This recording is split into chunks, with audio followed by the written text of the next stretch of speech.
when I started actually practicing non-monogamy, it opened up a lot of triggers for me as someone who has complex PTSD. It kind of brought all of my relational trauma right up to the surface in a way that kind of knocked me out, like screwed up my sleep schedule, interfered with me working, like really was debilitating. And it was this very confusing experience because everything that I was learning about non-monogamy like resonated with me deeply. I felt like I'd found who I really am and was like, oh, okay, now I have a word for this thing that I am at my core. Like I'm coming to understand I am polyamorous. This is me. Holy shit. I can't believe I've been not exploring this my entire life. But then actually in putting it into practice was having the experience in my body of like utter panic and dysregulation. Welcome to the Multiamory podcast. I'm Jase. I'm Emily. And I'm Dedeker. We believe in looking to the future of relationships, not maintaining the status quo of the past. Whether you're monogamous, polyamorous, swinging, casually dating, or if you just do relationships differently, we see you, and we're here for you.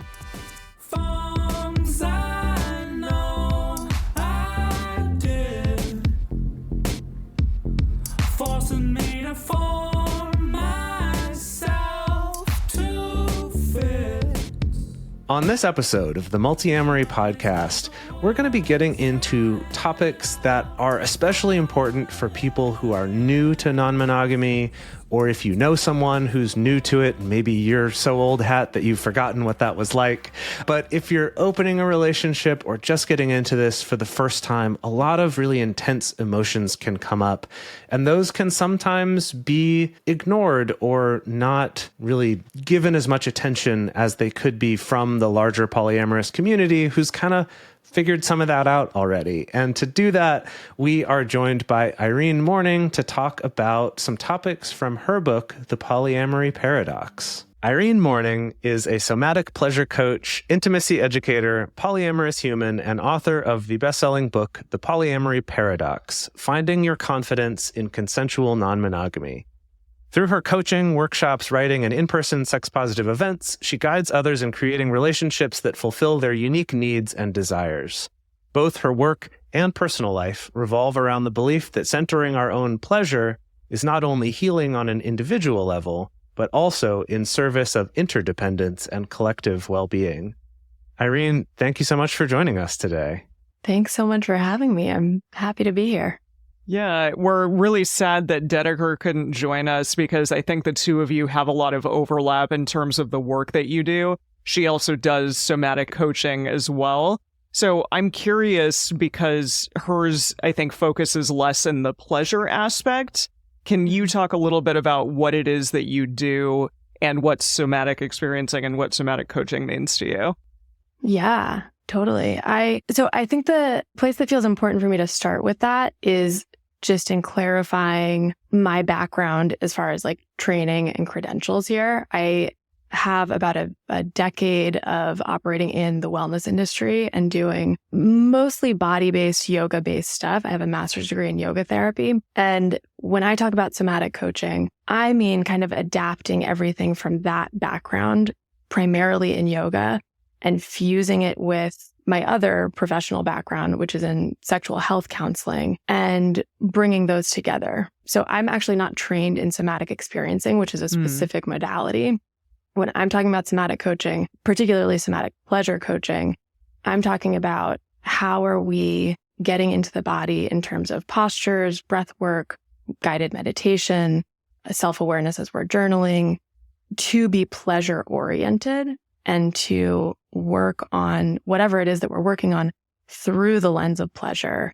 Because I feel really strongly, especially as we're approaching relationship stuff and sexuality stuff, that centering our pleasure is the only way to really feel whole in it. Because when we're approaching healing work, people are really coming from a place of pain in some capacity, right? Understanding that pleasure gets to be a resource for that, and pleasure is actually essential for balancing that out and being able to move forward from the pain is really, really important to my body of work. You touch on this a bit in the book, but when I heard the word pleasure, my head did immediately go to sex.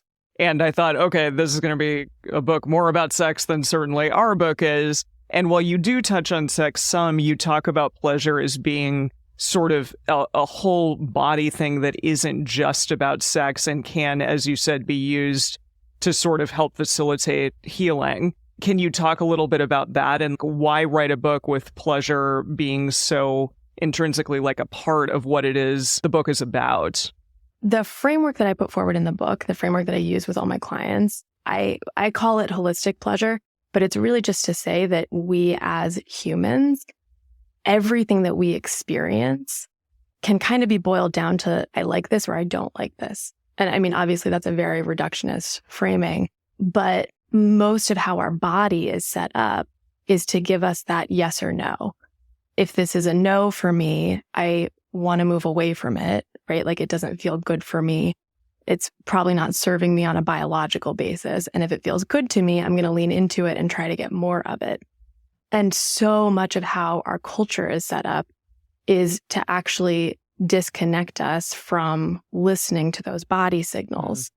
And so for most of us, as we're coming into our adult selves and realizing that we're unhappy with some aspect of our life, or we want to be working on something to feel more fulfilled, to feel more connected, to feel more in tune with ourselves and our relationships, our work, whatever it may be, learning to reclaim our own sense of pleasure can be really, really directive in actually getting to that sense of fulfillment. I like to present to people, we obviously I'm biased doing somatic work, but we always have a body. The body is the vessel through which we experience everything. And so if we're cutting ourselves off from it in all these ways and learning to ignore it and suppress its signals in all these ways, we're not actually experiencing ourselves to the fullest.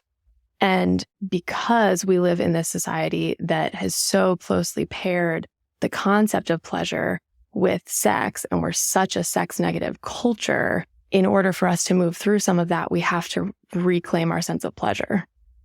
Yeah, I think it reminds me of some conversations we've had on the show before about that idea of like, what does pleasure mean? Because, yeah, we do tend to think of it only as being about sex. And there was an exercise at one point in the book where you talk about these 4 particular categories, I guess, of pleasure. You have, I wrote this down here in my notes, the physical. So sex would fit in that category as well as other things, right? Like massage or working out or cuddling or eating good food or something like that. And then you have kind of mental, which might be learning something or really engaging kind of intellectually on a topic. Then you have spiritual or energetic, which could be something like meditation or listening to music or doing art or something that's fulfilling in that way. And then you also have relational, which I thought was interesting to add that category. It felt a little bit different from the others, but relational being that feeling of connecting with someone, which could also be cuddling or sex or things. There can be a lot of overlap between these, right? For you, that could also be spiritual. Like, so you could have something that fits in multiple categories, but I liked personally going through that exercise to think about, what are some things that I find pleasure from that I don't immediately associate with the word pleasure? And I think, something like learning or even listening to music is not something that would usually come to mind right away, but those were things that made it onto my list. And so that was an interesting exercise. I'm curious for you, when in working with your clients and with yourself, what are some things that really surprise people or that they can get out of making that type of a list? I mean, there's 2 things that kind of immediately come to mind for me.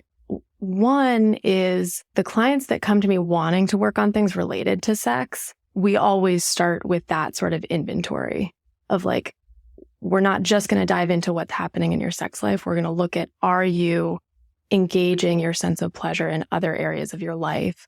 Because if not, that's probably creating even more pressure on your sexual pleasure. And usually when we go through that exercise, people will figure out kind of one realm or maybe 2 of them or somewhere in that sort of chart that they wind up making. They'll kind of have an aha moment of like, oh, here's this place where I'm actually really not getting this nourishment, or I'm not even thinking about pleasure in this part of my life and nurturing that, focusing on that for a little while often helps to take some of the pressure off whatever they're feeling in terms of sex and relationship pleasure. So that's one. And then I think the other is helping people understand that when we're talking about pleasure in that way, small is actually really best. Because I find the other thing that comes up for people around the concept of pleasure, again, particularly sexual pleasure, is, that people need to be having orgasms, women or vulva-bodied people need to be having orgasms from penetration, or that sexual pleasure has to be this like big, explosive, like pornographic expression that they just have never been able to tap into. There's a lot of like internalized bigness around sexual pleasure, and helping people understand that in relation to that, starting really small and tuning in to the smallest embodiments or the smallest expressions of pleasure is what will help you grow it with more ease and actually fast. Not like we're trying to go bigger and faster. That's actually exactly the opposite of what I'm saying. But paradoxically, when you tune into the really small experiences of it, that is what grows it more easily, more quickly. And that winds up being true in all the other realms as well. Yeah, there was a section in the book a little bit later on where you were talking about blockages in pleasure. And you used an example of clients of yours that were having, triggering feelings come up after their partner was coming home from a date and they were having a really challenging time with it. And you went through the exercise with them, and basically the conclusion was that they found a blockage in pleasure or a blockage in a different part of their life, like their work life, and that once they untangled that, they were able to not have as much challenge and distress over their partner having a fun time with somebody else outside the home. And that was really interesting to me because we so often will have issues with something that our partner's doing, but it really may not be about them. And I'm curious for you, like, how do you tell the difference? How are you able to parse out, okay, I'm having an experience of something that's difficult with my partner, but it's not about them. It's about me and this other avenue of my life. Because to me, so often we're just going to go immediately to blaming our partner and not looking inward and questioning those other things that might be happening. So how would you tell someone to like figure out the difference there? I'm not sure that we always can discern. And that might actually be kind of a lofty aspiration to always be able to discern. And I think there's a really important part of being in relationship in terms of accepting that sometimes we're not going to be able to parse that out. And sometimes we are going to be projecting. And sometimes that's just going to be complicated and messy. And I say that because I don't want to set up unrealistic expectations for people that like, here's the tool that will always get you to the crux of it. Right? Sure. But one of the things that I say to my clients often is like, when we're in an uncomfortable place with a partner, we want to be looking at both of those things, right? Like, is there a request that I need to make of this partner that will help appease the tension or the conflict? Like, is there some need from this relationship that isn't getting met that I actually just need to advocate for differently? But then also, what's the piece in terms of my own history and my own feelings here? Like, can I look at my own experience and do some assessment? The concept that was coming up for me as you were speaking about that was doing that pleasure realms inventory and actually looking at how am I accessing pleasure in each of these 4 categories at this particular moment to see where maybe I'm not getting what I need in my own life, and see if that might be bringing up old feelings from another chapter of my life or another relationship. And if nothing comes up in that inventory, then nothing comes up, but sometimes it does. And so for me, it's always kind of the both and, like, what am I looking at in myself? And also, what am I looking at in the relationship? Yeah, I like that idea of kind of where you started that, is that you may never know for sure, or you might not, or maybe you do figure it out in this one moment, but that doesn't mean in the next moment you'll also know.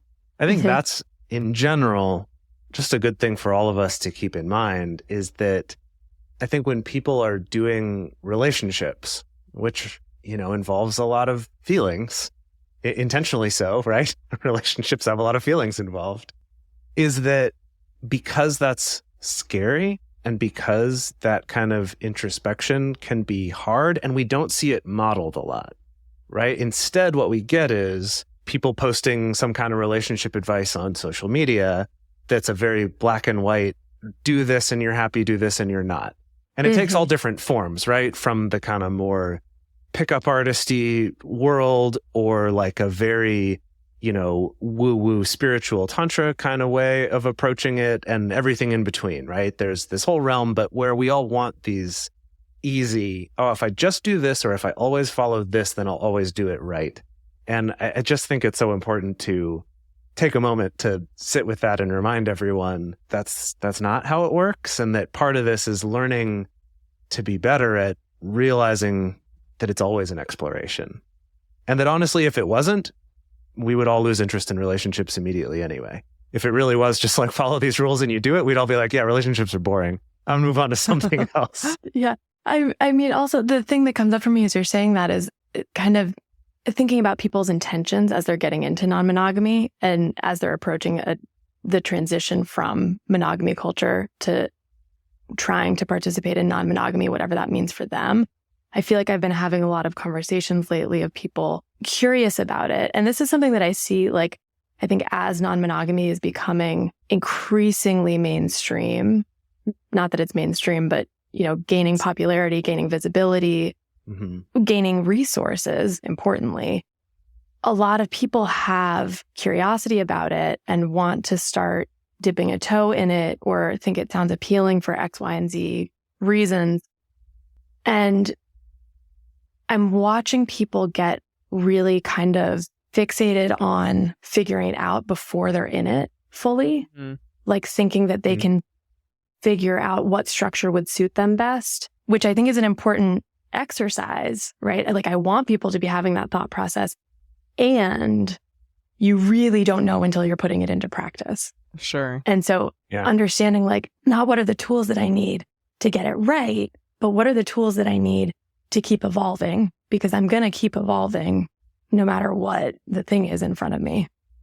Yeah. I mean, I think it'd be great if people kept that in mind for all types of relationships too, not just non-monogamy, right? That we have this idea in monogamy as well that, if I just do it the right way or find the right person, then nothing's a struggle, everything's easy.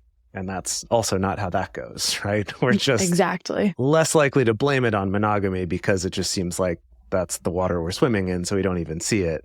But yeah, that I remember years ago, gosh, where was this? I can't remember if I read this somewhere or someone told this to me or what it was, but this story of this woman who had been married for 50 years and someone, younger was asking her, how's that been? What's that been like being married to the same man for 50 years? And she was like, oh, I haven't been. I feel like I've been married to at least 10 different men. I mean, they were all the same body and they all had the same name and they were the same person, but he's a different person at different points in our 50 years. And like, he's continued to change and so have I.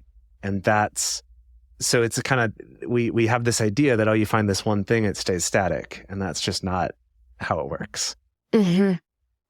Which honestly brings me back to the focus for me on pleasure, which really for me is a focus on embodiment and understanding how to stay in the body as the body changes, to keep attuning to what feels good to me in this chapter of my life or today versus tomorrow, and letting it be what it is in each present moment, again, as we evolve, because none of it stays the same. So this is something that you didn't really get into in this book, but I was curious to hear your thoughts about. So when we talk about pleasure, it's kind of related to a topic. I was actually just listening to an episode of the Secular Buddhism podcast where he was talking about kindness to yourself and talking about the difference between kindness and niceness. And, that's the distinction he made, where being nice is kind of that like avoiding anything that's difficult or just, eating ice cream because it feels good, or self-care to get away from the bad feelings. And that, yeah, that's nice. I mean, it's right there in the word, but that isn't ultimately the best kindness we can do for ourselves.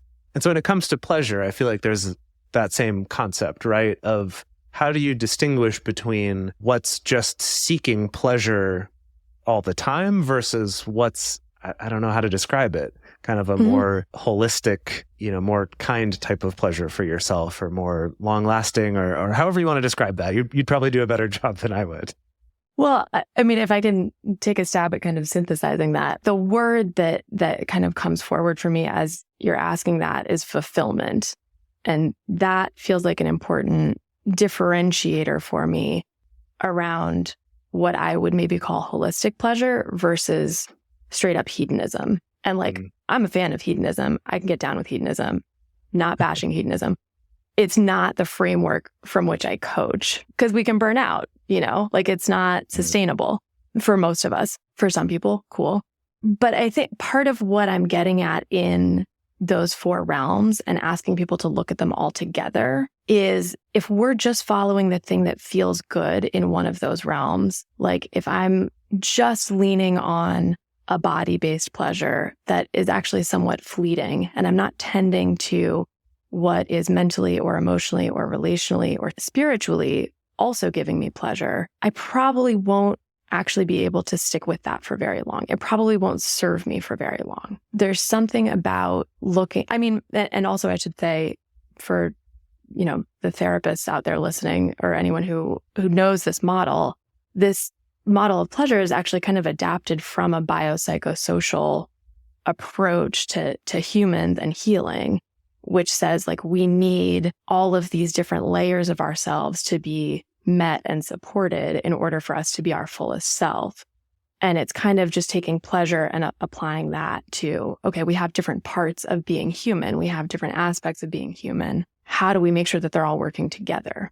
That for me is the distinction between the kind of fleeting, I guess the parallel for your example would be the nice pleasure of just kind of what feels good, versus the deeply fulfilling pleasure that helps me actually really be connected to myself and others and living a robust life for an extended period of time. I just wanted to explore that a little, because it was something that I'm thinking about a lot, of that getting to know ourselves is always this challenge, this kind of push-pull, like you mentioned earlier, of we don't have a foolproof way to always know where a feeling's coming from or where a discomfort is coming from. To just, I guess, emphasize that idea that we're always exploring it, and that it's not even quite so simple as just, what feels good right now? Yeah, go do that. And that's it.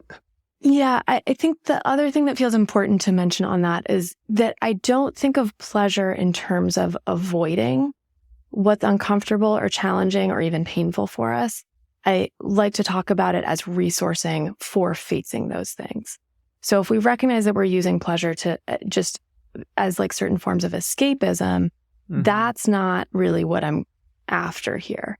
It's more if I'm in a really challenging period of my life, for example, I had 2 family members die this year, and it's been really hard in a lot of ways. There's been a lot of grief and a lot of stuff to kind of sort through psychologically. And in facing that, it means that I've been more conscientious and more specific about how am I going to support myself by making sure to also access pleasure while I'm grieving. It's not let me just get out of this. Yeah, I like that distinction a lot, that it's not just about avoiding any discomfort, but about, how do we approach those things? Yeah, I like that distinction a lot.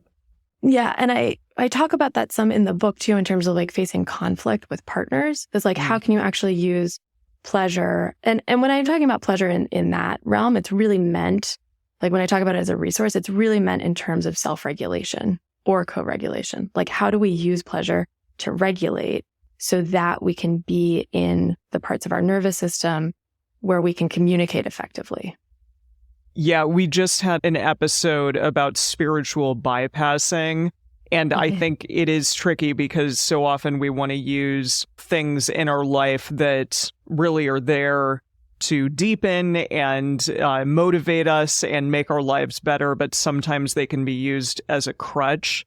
And you essentially just said that sometimes our pleasure, we can tap into things because we want to escape the challenges that are happening in our life. And I think it is that tricky thing of making sure that we can tap into those things when we need them and that they can help enrich our life, but not that they're there only to make us turn away from the challenges that we have to face in order to kind of evolve and get better in our life. So yeah, I appreciate that you talk about that and the distinction a bit there. I think you actually just like in this moment just gave me an aha. Oh, about my own work. Thank you. Oh, good. Excellent. Glad to be of service.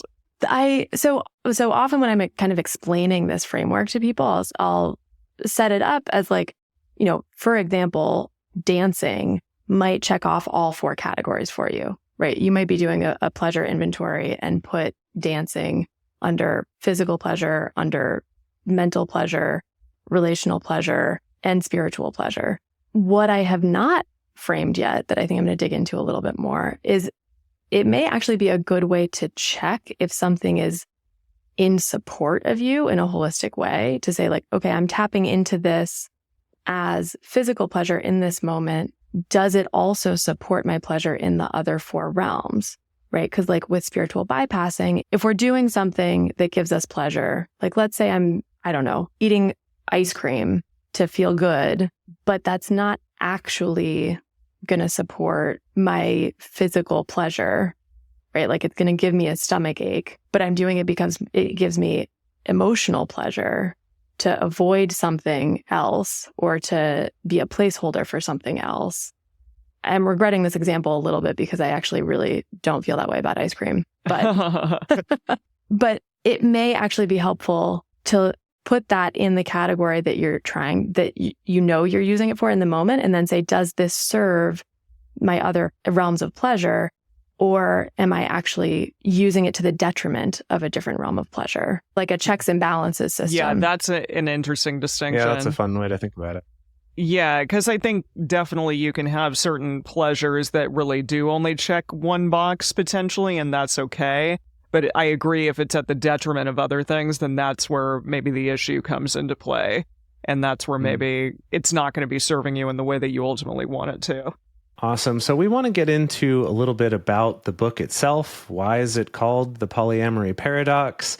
As well as some of the things that we found a little bit challenging in this book. But first, we're going to take a quick break to talk about how you can support this show if you appreciate this content and want this to continue being available to everyone out there in the world for free every week. Take a moment, listen to our sponsors. If any of them seem interesting to you, go check them out. It does directly support our show. And either way, we will see you on the other side. So I want to take a step back and talk a little bit about the book as a whole. So the book is called The Polyamory Paradox. So I guess the first question is, what made you decide to write this book and who's it for? And then I want to get into the paradox itself. But starting out, like what made you decide to write this and who's the intended audience? Who would help? And we have some thoughts about who we think this would help as well. But we're curious to hear from you first. Well, I'm really curious to hear your thoughts. I decided to write this book because when I started actually practicing non-monogamy, it opened up a lot of triggers for me as someone who has complex PTSD. It kind of brought all of my relational trauma right up to the surface in a way that kind of knocked me out, like screwed up my sleep schedule, interfered with me working, like really was debilitating. And it was this very confusing experience because everything that I was learning about non-monogamy like resonated with me deeply. I felt like I'd found who I really am and was like, oh, okay, now I have a word for this thing that I am at my core. Like I'm coming to understand I am polyamorous. This is me. Holy shit. I can't believe I've been not exploring this my entire life. But then actually in putting it into practice was having the experience in my body of like utter panic and dysregulation. And most of the resources that I was looking to at that point, this was years ago now, and we didn't have nearly as much stuff out there that's actually like helpful in the non-monogamy helping world. And I was getting my shame was essentially like exacerbated by a lot of the resources that I was looking to. I wasn't finding stuff that was talking about how intense that experience in the body was. I felt like more the messaging I was encountering was kind of like, figure out what your insecurities are and like handle your jealousy. It's a little more theoretical. Yeah, it didn't feel practical for like how intense the experience was. And it didn't make me feel seen in terms of having that type of trauma. And also, I mean, I think the therapy world is getting a little bit better with this, but I was really struggling to find a therapist who was competent when it came to non-monogamy. I kept running into the question, well, how would this be different if you were monogamous? And I was kind of like, wow, that question's not working for me. And that took me into focusing on this once I figured out a lot of it for myself and talked about it a lot more openly. You know, obviously that influenced my work and brought a lot more people to me who were going through the same thing.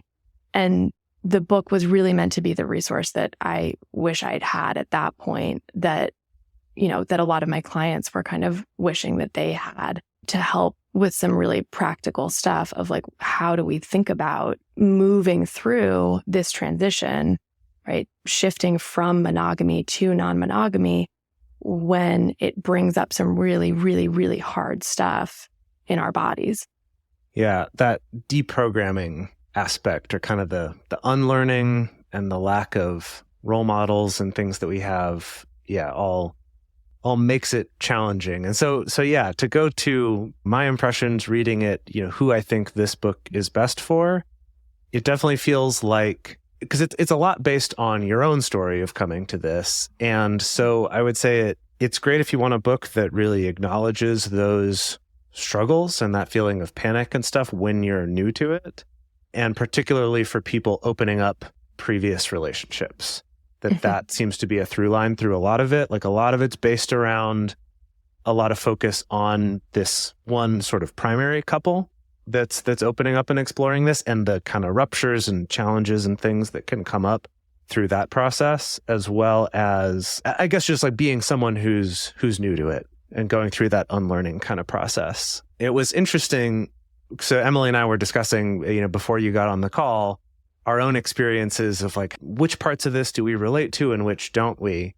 And there were some sections in there. Specifically, there's one where you talk about this feeling of when one person goes off on a date and maybe spends the night with someone else, and then they come back home. So again, we're assuming these people live together and that they have a home together, but coming back home, that there's some repair that's going to be needed between those people.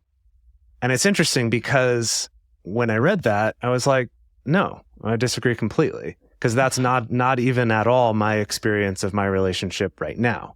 But my relationship right now with Dedeker is one that we're almost to our 10-year anniversary, and that we've been polyamorous literally that whole time.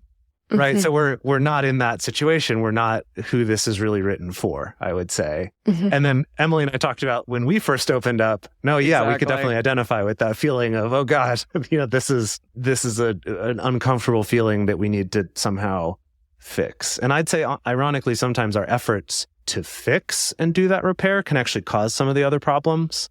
Totally. But I feel like thinking back through our experiences, being like, yeah, this book is kind of written for that. Oh my God, I'm just starting on this and have no idea what's going on and freaking out. No one seems to understand. So I think that was my impression of it. Yeah, it's definitely meant for that sort of transition period of like trying to open up, trying to explore. And I'll say it's also, in my opinion, fairly basic in what it's putting forward as far as embodiment stuff and explaining like nervous system dynamics and regulation practices and all of that kind of stuff. It was really meant to be a book that took like beginning non-monogamy and beginning to understand somatics and put them together so that making that transition could be supported by an understanding of somatics. It's not, I wasn't trying to do like any advanced level stuff there, but just to kind of help people in like making that very particular shift in their lives. And not just from that intellectual place of like, oh, I like this idea, so like, here it is. Yeah, I did try to tell Jase, we have been in this spot before We're just not there now. But if you do recall at the beginning, there was a lot of challenge, when he came back from a date and I was having a lot of feelings, and then we would need to at least talk about what was coming up and collaborate on the best ways to, make ourselves and me in the moment or him at later times feel as good as we possibly can with those challenges that arose. It's interesting just because I think that even though the book is sort of geared to that transitionary time, a lot of these things can come up when we don't necessarily expect them to in other relationships. We may have a primary partner, and that's definitely not the case for everybody. And even if you are a solo polyamorous person who's had a long-term relationship and then your partner just starts dating someone new, for instance, you may unexpectedly have a moment of like, whoa, I'm getting really triggered by something, even though I haven't felt that in years, but for whatever reason, this is bringing up these types of emotions that are really challenging for me. And so I do think a lot of what you wrote can still be applied in various stages of relationship, even though I understand that it is geared sort of towards one specific group of people. Yeah, absolutely. I didn't touch on attachment styles at all in this book. I kind of felt like, well, if I'm being really frank about it, I'm kind of like, we don't need one more book with one more person explaining attachment styles. Like Polysecure was enough for the whole poly world in that regard. Just go read a chapter from that. But that reminds me of like, we can have different attachment styles with different people and in different relationships, right? Like our attachment style is not this fixed thing. And similarly, when dynamics change in whatever the relationship landscape or ecosystem, it can bring up stuff that we didn't realize was in there. And a lot of kind of that earlier expression that you're talking about between the two of you of, okay, this is bringing up feelings and we need to talk some of it through, and then moving to I'm going to call it a more secure place later on. Sure. Yeah. Part of the thing for me in that transition from monogamy to non is actually just learning what trust in non-monogamy is and learning a new type of trust in a romantic or sexual partner. Because if we're coming from monogamy culture, we don't have that model of, oh, I trust you in how you date other people. That's a very new, very particular type of trusting someone else. Yeah, that you wouldn't really know until you do it. That you wouldn't really know. And that's some of what you're building in, if you're having fear or anxiety or feelings of abandonment when a partner is going out on a date with someone else, part of it is that you're learning how they date. You're learning how they navigate relationships outside of yours. And humans really don't like unknown. So you sitting there not knowing that about someone that you feel so close to can be really scary in the beginning. Or when you see them dating someone completely new that like maybe you have questions about, or there's some projection that you're not aware of. They remind you of someone from your past and you're not quite putting the pieces together. There's so many elements involved that can stir up stuff that asks for our attention. You talk about this concept in the book a lot called the window of tolerance, and I really, really liked it. Can you explain to our listeners what that is, and maybe we can talk about it a little bit more? So the window of tolerance, I always forget who actually coined that term, but I'm sure it'll come right up if you Google it. But it is essentially to describe in our nervous system, right, which kind of dictates our entire experience of how our body's operating and how we perceive the world and how we interact with everything. In our nervous system, there's kind of a range of, I'll call it optimal functioning. And in that range of optimal functioning, we are able to digest food and feel relaxed and access the parts of our brain that give us logical thinking and communication and reason and creativity and like all of the really beautiful connective things about being human. In short, that's our window of tolerance. And outside of our window of tolerance is when we are physiologically triggered, right? So stress kind of gets us to like the edges of the window of tolerance. and then actual triggers. And like when we're talking about trauma, we mean getting outside the window of tolerance for an ongoing period of time. Stress kind of gets us to the edges and then we can come back down. When we get to the outside of the window of tolerance, it's really hard for us to communicate properly. Sometimes people will go nonverbal. That's where we might experience like panic attacks and the body shutting down in certain ways. Or, you might have been in an argument with someone where you actually had the sensation in your body that you wanted to like bolt and leave the room or like get out of the house. That's your flight response, actually trying to get you away from a situation where your body feels threatened. All of those kinds of things that feel like extreme reactions in the body are outside the window of tolerance. So when I'm talking about pleasure, like what I said earlier about it kind of resourcing us for the challenging stuff, I'm talking about us being able to stay in that window of tolerance, in that space of optimal functioning, so that we can be communicating in the ways that are effective and connected in the ways that we want to be. Yeah, in the book, you gave the analogy to a muscle and how, the way that we increase the strength of a muscle is by putting it under stress and it breaking down and then kind of repairing. And you kind of stopped there with the metaphor, but I really liked it as someone who's really into physiology and stuff like that, was that thing of, people in the sports or just sort of fitness world will talk about the concept of overtraining. And that's that if you're constantly putting that muscle under stress, like you're lifting really heavy weights every day, you're actually going to make that muscle weaker and it's not going to build itself back because it's constantly at that edge. And you talk about that in the book in terms of by always being right at the edges of this tolerance, the window decreases because our body is trying to keep us safe. It's like, we're at this edge too much. I'm going to push you outside of it so you stop, right? So that you shut down or you get away or you escape or whatever it is. And that idea that we also don't want to just be comfortable all the time. We do want to grow and push ourselves, but it's finding that balance of you can't be in that state all the time or you're just not going to grow. But you also, if you're just in the middle of that comfort zone all the time, you're never growing and will probably feel kind of lackluster and bored and, interestingly, a lack of pleasure if you just stay in that comfort zone all the time. Yeah, exactly. Exactly.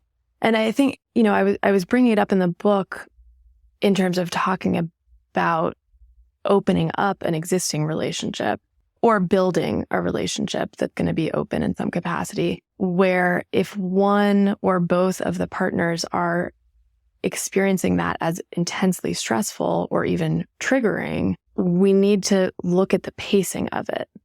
I see a lot of people in my work who feel like, okay, now I've made the decision to put this into practice in my life.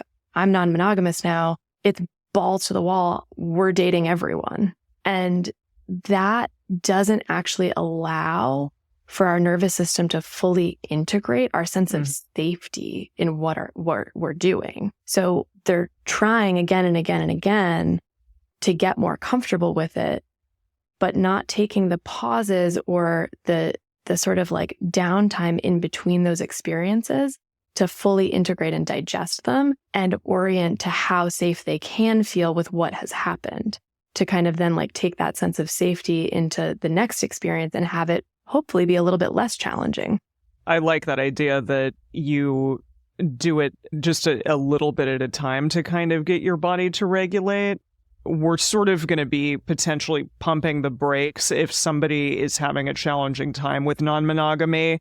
We're kind of opening up the relationship as slowly as the partner who's potentially having a more challenging time in it needs or wants. But is there ever a time at which that might be holding the other person in the relationship back? And maybe you need to just sort of jump before you're ready, or you're holding the person back who really is excited about this and they're not able to express themselves in relationship as much as they want. Like, how can we sort of move forward without restricting each other's autonomy or their needs? Or how do we gauge whether or not like we're making any progress in feeling better about opening up in general?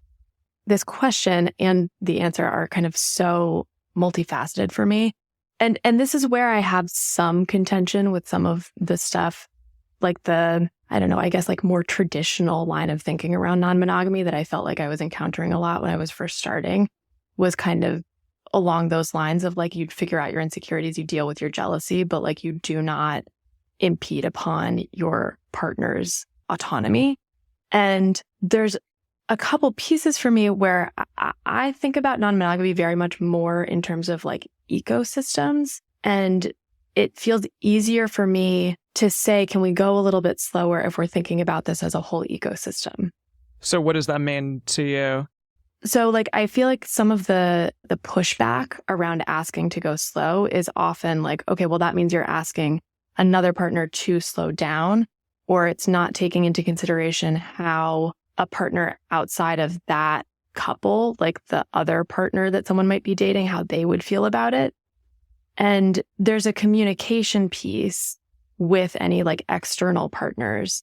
And this is my ideal. This is my lofty ideal, is that we're all in non-monogamous ecosystems where when someone hears that a partner is really struggling with something, there's empathy and compassion around, you know, if that means that we need to slow down a little bit in some way, as long as we can define those terms and agree upon those terms, we're all, as kind of our default, we're on board with that, right? Where we get into some challenge around that is actually like in the nitty gritty, can we get everyone to agree to the terms? And I think that's kind of what the question is actually more about, is like, what if all the expressions of that are actually asking people to give up the things that they want or not even pursue the things they want in the first place, right? So for me, it's actually about what is that negotiation of the terms? And it feels important to also name like the other skill set we need around that is forgiveness and repair, and understanding that to make these kinds of transitions from monogamy to non-monogamy, we're going to make mistakes. We're probably going to hurt each other. There are going to be miscommunications. And can we set the intention to not take that personally, but to say like, we're playing with our edges here. That is what happens in this transition. We're going to bump into some boundaries that we don't know exist until we've hit them. And that's going to probably be painful and a little bit messy. And can we kind of go in with eyes wide open about that and understand that no one's doing it from a place of malintent, and trust each other in that, so that when those things happen, we're orienting to how do we reconnect? How do we come back to the feeling that we care about each other? But again, to actually answer the question a little more directly, I think what's really important to me in navigating those conversations is that people have a level of self-awareness where they're only making agreements that they can actually commit to.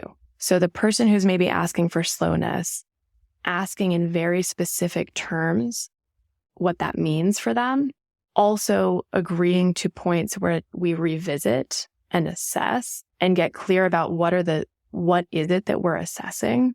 Like, what are our metrics for, are we making progress? Are we feeling better?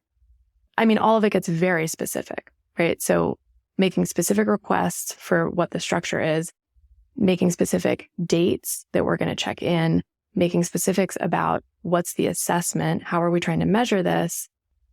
And then the person who maybe is on the other side who's being asked to slow down a little bit, they need to really only be agreeing to those things or negotiating around those things if they actually can give in that way.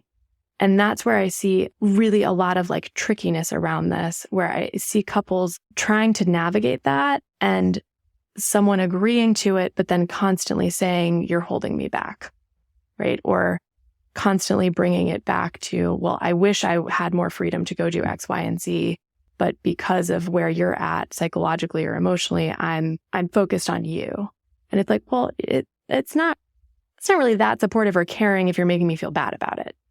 Right. And then, yeah, it happens on the other side as well. That thing of, oh, yeah, I agree to this. And then it's constantly the story about, look at what you're putting me through because you want to do this thing and I don't. Right. So both sides, yeah, it's like finding that balance. And also, I think sometimes being honest about what actually is kind of a core value or those like real significant needs or wants. And that might end up meaning this relationship isn't one that's compatible. It doesn't have to mean that you don't love each other a lot or think each other are great, but this just might not be a relationship you can do. And I think that's another hard thing that people, if you come into that thinking that's not an option, I think it can actually kind of get in the way of being honest and being clear about what it is that you need. 1,000%. I mean, the other thing on my list here is like keeping the option to break up on the table. If you can't agree to that really genuinely, if it's not within your capacity, then thinking about other options for what that means. Yeah, I just wanted to point out, you talk about this later in the book as well, regarding a story that happened to you and your partner that gets pretty sexy, I will add, so you'll have to go check it out in the book, where the two of you kind of vaguely talked about something, and then it ended up becoming sort of a fight because you had thought one thing and your partner thought the other. And neither of you got really granular in terms of like, no, this is what I mean and this is what I want. It was just sort of an amorphous request that neither of you were able to fulfill or talk about, like, this is actually what I wanted from this encounter that you're having with this other person or not. And so, yeah, I appreciate that you talked about that, because so often we do it all over the place in relationships. We just sort of say something as like a preference, but it's not actually specific in terms of, no, I really would prefer it if you didn't do that thing. And so getting really granular in those agreements, you get into that, which I really appreciated. And I think there's also kind of back to that question of like affecting someone else's autonomy. Stating our own preferences is not affecting someone else's autonomy, right? Like, I want to actually be really clear about that. Saying I would prefer if you didn't X, Y, and Z is not me making them do anything. It's saying my own preferences, and then we get to negotiate. Are we going to make agreements around that? Or is that just my preference and they're still going to operate however they need to, that's in alignment for them, right? Like, I can have preferences of what my partners will and won't do, but that doesn't necessarily mean that those are deal breakers for us being in relationship. I think that right there, I agree. And also, I think that's a place that most people are not when it comes to their relationships terms of... That's true. Right? One partner expressing a preference usually means, no, you have to do this thing. Or at least that's how we're taught to interpret that. So yeah, I think that is a cool, lofty ideal.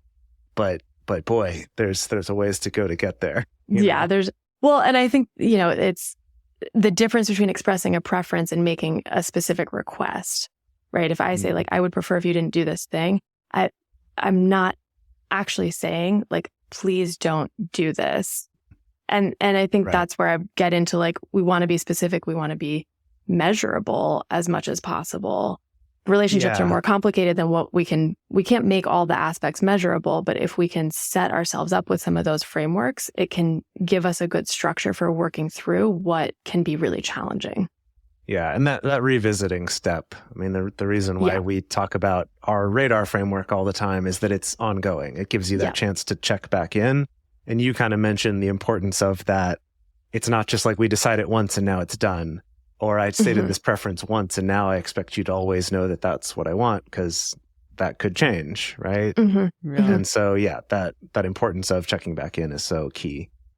And I think with both of what we're talking about here, those agreements around going as slow as the slowest person needs and the radar model that you use, what's really important is everyone being clear on what the agreements are. I talk to people all the time who don't actually know what the agreements are in their relationships, because they've been having conversations where they feel like they're building intimacy and getting to know each other and hearing each other's desires and feelings and all of this really wonderful connective stuff, but they're not getting concrete in what the agreements are. And I think that's really, really, really important. You need to actually be able to articulate them for you to have a supportive experience in non-monogamy. And I think I would say that goes back to what we talked about before, that I think that's especially true when you're first figuring out this transition together. That definitely my experience and the experience I've found talking to a lot of people is that over time, as you get more comfortable with it, yourself or with your partner, you'll have fewer and fewer of those. Mm-hmm. But that, yeah, starting out, it is kind of like, because everything's so unknown, I don't know how I'm going to feel about something.